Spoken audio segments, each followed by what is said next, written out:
dalam pandangan yang lebih kuat yang menemukan bayi Nabi Musa. Jadi waktu Nabi Musa dialirkan ke sungai oleh ibunya, itu yang temukanlah Ramses II. Lalu kemudian mangkat, meninggal. Yang mengejar Nabi Musa adalah Ramses III, anak berikutnya. Karena yang menemukan Nabi Musa di sungai itu sudah tua, meninggal duluan. Nah, yang mengejar Nabi Musa itu Ramses III.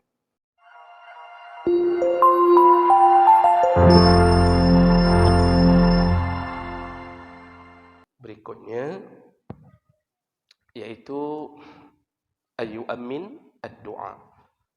Sunnah berikutnya ketika sudah berdoa, kalau dilakukan dalam keadaan bersama atau ada yang berdoa, maka sunnah hukumnya untuk mengaminkan doa. Jadi amin ini hukumnya sunnah dan dia tidak termasuk Al-Fatihah. Dia tidak termasuk Al-Fatihah. Al-Fatihah itu masuknya dari mana? Dari kalimat Bismillah.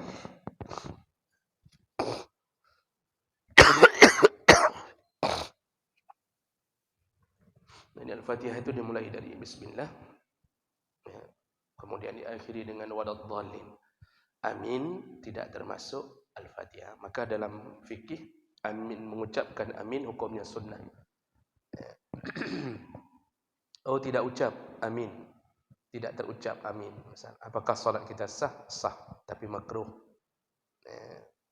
Makruh artinya meninggalkan salah satu sunnah Nabi SAW.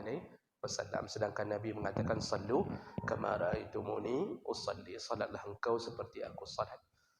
Jadi sunnah kalau ada yang berdoa dan dia terdengar doanya dan memaksudkan untuk diaminkan, maka sunnah untuk mengaminkan. Dalil-dalilnya yang pertama yang kita sebutkan tadi, bahwa Nabi pernah mengaminkan doa malaikat ketika Nabi menaiki mimbar, tempat anak tangga menuju ke mimbarnya. Kemudian juga surat Yunus ayat 88 itu memberi isyarat bahawa dari dulu mengaminkan doa itu ada, yaitu kejadian pada Nabi Musa dan Nabi Harun. Ini pernah kita sebutkan minggu yang lalu, beberapa waktu yang lalu. Jadi ketika dalam surat Yunus, Nabi Musa berdoa kepada Allah Subhanahu Wa Taala untuk Allah Subhanahu Wa Taala menahan laju kemungkaran Fir'aun. Jadi begitu kira-kira kesimpulan doa Nabi Musa. Nabi Musa minta, binasakanlah harta Fir'aun itu ya Allah dan para pengikut-pengikutnya. Lalu kemudian jangan biarkan mereka menyesatkan manusia. Begitu kata Nabi Musa kepada Allah Subhanahu Wa Taala. Dalam sejarah Bapak Ibu, Nabi Musa ini sebelum berhadapan dengan Fir'aun langsung, dia sendiri pernah dikejar oleh Fir'aun sebelum kejadian pembelahan laut.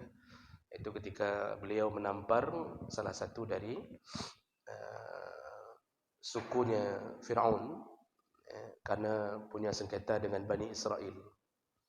Rupanya ketahuan bahawa Nabi Musa lah yang melakukannya, sehingga dikejar sampai Nabi Musa lari ke Madian bertemu dengan anak Nabi Syuaib, anak Nabi Syuaib perempuan yang dibantunya.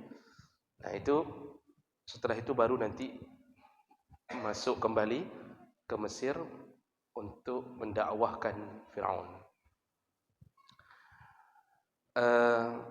Dan dalam sejarah Fir'aun itu ada dua yang terkenalnya mengikuti sejarah Nabi Musa, yaitu Ramses II dan Ramses III.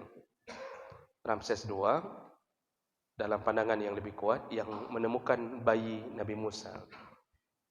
Jadi waktu Nabi Musa dialirkan ke sungai oleh ibunya, itu yang temukanlah Ramses II. Lalu kemudian mangkat, meninggal. Yang mengejar Nabi Musa adalah Ramses III, anak berikutnya. Karena yang menemukan Nabi Musa di sungai itu sudah tua, meninggal duluan. Nah, yang mengejar Nabi Musa itu Ramses III. Jadi jenazahnya sampai hari ini berada di museum di kota Kairo di Mesir. Kalau Bapak punya waktu umrah plus, kalau ke Turki sudah sering, pergilah ke Mesir untuk takziah ke Fir'aun. Kira-kira begitulah bahasanya. Untuk takziah untuk melaknat Fir'aun. Jadi jangan terus-terusan ke Turki, Pak. Pergilah ke Mesir untuk melihat banyaknya jejak Nabi. Dan Fir'aunnya masih dilihat langsung, Pak. Jenazahnya masih utuh langsung. Dan itu banyak orang yang salah faham, mengira jenazah Fir'aun itu terdampar di dalam laut sampai ratusan tahun. Tidak begitu. Dalam sejarah, setelah ditenggelamkan oleh Allah, lalu kemudian dia tersapu gelombang sampai ke pantai. Diselamatkan oleh pasukan yang tidak ikut mengejar. Ditemukan jenazahnya. Jadi tidak lama, cuma sehari, 2 hari, 3 hari begitu sudah ditemukan. Lalu dirahasiakan kematian Fir'aun, Ramses III ini. Karena kalau ketahuan, habis kerajaan itu. Rakyat bisa berontak semua dari kekejamannya. Dirahasiakan, ditanam. Nah, di situ masih khilaf apakah ditanam dalam piramid, karena setelah ditemukan ternyata tidak ditemukan dalam piramid di Mesir, tapi ditemukan di istana di Luxor. Jadi nanti kapan ketahuan bahwa itu jenazah Fir'aun? Yaitu setelah ilmuwan Perancis ingin meneliti yang mana yang Fir'aun yang mengejar Musa. Jadi banyak. Fir'aun itu nama gelar. Nama gelar, bukan nama orang, nama gelar. Jadi kalau sekarang kita Paduka, begitulah Paduka 1, Paduka 2, begitu. Jadi diizinkan oleh negara Mesir diteliti, dan ternyata dari banyaknya jenazah-jenazah para mumi-mumi Fir'aun dulu, ditemukanlah salah satunya yang punya zat garam di dalam tubuhnya, sekaligus didapatkan fitoplankton dan zooplankton, makanan yang di laut yang kecil-kecil yang beredar di laut. Di situ belah baru diyakinkan bahwa inilah jenazah Fir'aun. Di situ Pak baru ketahuan. Sebelum itu tidak ketahuan yang mana jenazah Fir'aun. Dan itu Allah sebutkan dalam surat Yunus, walaqad najjaynaka bibadanika litakuna liman khalfaka ayah. Kami selamatkan badanmu untuk menjadi pengingat bagi umat setelah. Jadi sebenarnya proses skenario penyelamatan Fir'aun itu sudah diatur oleh Allah. Cuma dengan sifat-sifat yang dicocokkan dengan kemampuan manusia. Jadi diawetkan, nanti ditemukan, begitu-begitu dicocokkan dengan sebab dan akibat pada manusia. Nah, Nabi Musa itu berdoa setelah Fir'aun dicoba dakwahkan berkali-kali. Dan ternyata dalam surat Yunus 89 setelah Nabi Musa berdoa, Allah jawab, Allah katakan, qala qad ujibat da'watukuma. Doa kalian berdua telah kukabulkan, kata Allah. Nah, di sini para ahli tafsir mengatakan, kenapa Allah menyebutkan doa kalian berdua? Padahal tadi yang berdoa waktu dalam surat Yunus 88 Allah cuma mengatakan waqala Musa Rabbana innaka ataita. Jadi Musa yang berkata, Musa yang berdoa. Tapi begitu Allah jawab di Yunus 89, Allah katakan telah kukabulkan doa kalian berdua. Ahli tafsir sepakat mengatakan bahawa dalam tafsir At-Tabari contohnya, tafsir Ibnu Katsir itu juga menyebutkan bahawa yang dimaksud oleh Allah berdoa, Musa yang berdoa, sedangkan Harun adalah yang mengaminkan doa Musa. Jadi mengaminkan doa itu salah satu sunnah. Oh enggak diaminkan, ya enggak apa-apa juga. Apakah terkabul doa dengan tidak diaminkan? Bisa saja terkabul. Namun dengan mengaminkan kita telah berusaha menyempurnakan harapan semoga dikabulkan. Karena amin itu artinya kabulkanlah, perkenankanlah. Isim fi'il yang bermakna perkenankanlah. Baik, jadi kalau begitu sunnah mengaminkan doa kalau mendengarkan doa dari orang lain. Kemudian yang terakhir untuk malam ini, sunnah berikutnya, adab berikutnya adalah ayyamsah bihima wajhahu fi akhir du'a. Nah, ini masih khilaf, Pak. Cuma dalam kitab Mawsu'ah Fiqhiyah Al-Quwaitiyah ini disebutkan bahawa sunnah hukumnya menyapu wajah di akhir doa. Namun kalau kita baca literatur yang banyak, maka hukum menyapu wajah setelah berdoa itu masih dalam timbangan perbedaan para ulama. Ya. Jadi kenapa bisa terjadi perbedaan tentang menyapu wajah? Jadi ada beberapa kelompok, di antaranya kelompok pertama mengatakan sunnah. Kelompok kedua mengatakan bid'ah. Kelompok ketiga mengatakan mubah, boleh sapu, boleh tidak.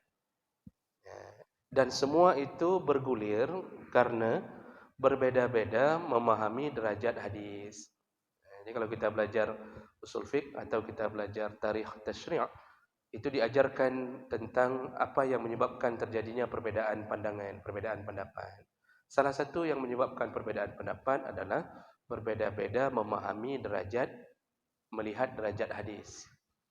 Jadi ada yang mengatakan hadis itu sahih, ada yang di sisi lain, kelompok yang lain mengatakan hadis itu dhaif. Itu sering terjadi. Contoh dalam fikih, Pak. Imam Syafi'i itu menyunnahkan untuk tidak menyapu telinga dengan air bekasan dari kepala. Jadi dari kepala jangan langsung disapu ke telinga. Disunnahkan mengambil air yang baru. Itu dalam mazhab Syafi'i. Tapi mazhab yang lain, mazhab Hambali, Malik, itu menyunnahkan air dari kepala langsung ke telinga. Dari mana ini? Kok bisa terjadi perbedaan pandangan ini? Ini kalau kita baca dengan baik, maka ternyata kita temukan mereka berbeda dalam melihat derajat hadis. Jadi hadisnya yaitu al-uzunani minar ra'si, telinga termasuk bahagian kepala. Jadi telinga dianggap bahagian kepala. Saya lupa perawi hadisnya. Nah, hadis ini menurut mazhab yang lain selain Syafi'i itu hadis yang sahih.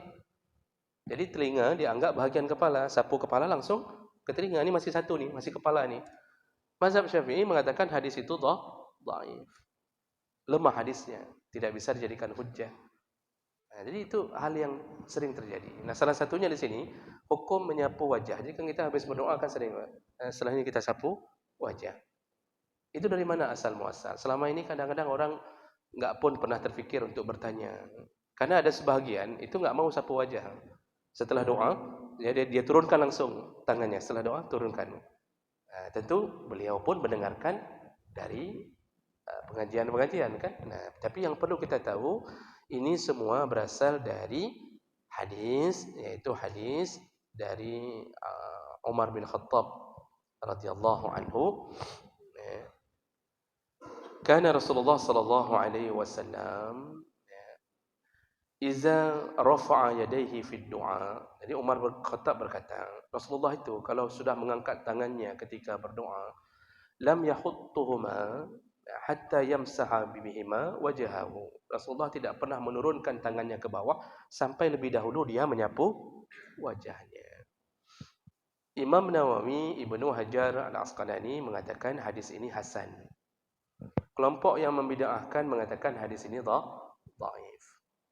Di situ kuncinya. Sehingga terjadilah perbedaan pandangan tentang masalah menyapu wajah. Jadi kalau begitu bagaimana kesimpulannya? Enggak usah pikir-pikir panjang, Pak. Jangan gara-gara ini kita sampai mengangkat pedang. Jangan main bacok-bacokan gara-gara ini. Bodoh sekali kita gara-gara ini main bacok. Jadi ya berlapang dada.